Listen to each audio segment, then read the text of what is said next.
আজকের ব্লগ শুরু হলো আকাশ থেকে, ডালাস টু নিউ ইয়র্ক। যাত্রাটা শুরু হয় মেঘ ছোঁয়া এক বিমানে।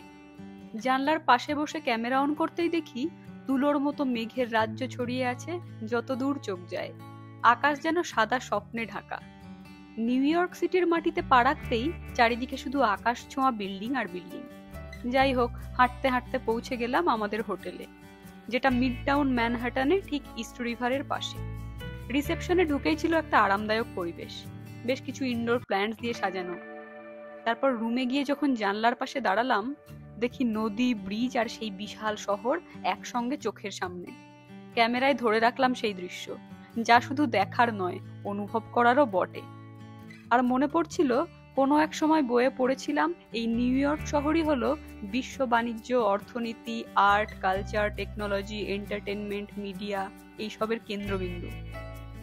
আমাদের রুমে প্রয়োজনীয় সবকিছুই ছিল, বড় একটা আরামদায়ক বেড, টিভি, মিনি ফ্রিজ, কাজ করার ডেস্ক, কফি বানানোর ছোট সেটআপ আর সব টুকিটাকি। ফ্রেশ হয়ে এবার পা বাড়ালাম সেই বিখ্যাত ব্রুকলিন ব্রিজের দিকে।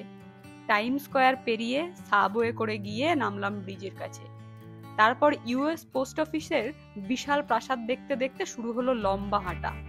ভিড়ের ভিতর দিয়ে নানা মুখ, নানা ভাষা পেরিয়ে অবশেষে আমরা এসে দাঁড়ালাম ব্রুকলিন ব্রিজের বুকে। সেখানে কাটালাম কিছুটা সময়। স্মৃতিতে ধরে রাখার জন্য তুলে রাখলাম অনেক ছবি।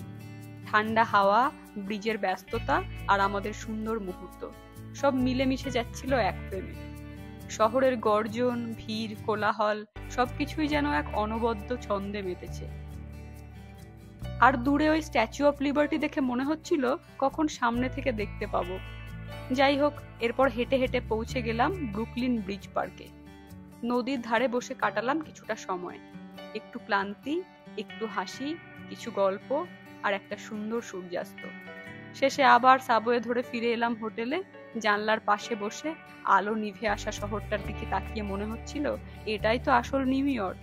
হালকা ক্লান্তি, চোখে আনন্দ আর মন ভরে থাকা কিছু মুহূর্ত। নিউ ইয়র্ক ভ্রমণের প্রথম দিনের অভিজ্ঞতা এভাবেই শেয়ার করলাম। আমেরিকা থেকে আমির ব্লগটি দেখার জন্য সবাইকে ধন্যবাদ। ভালো থাকবেন সবাই। শুভরাত্রি।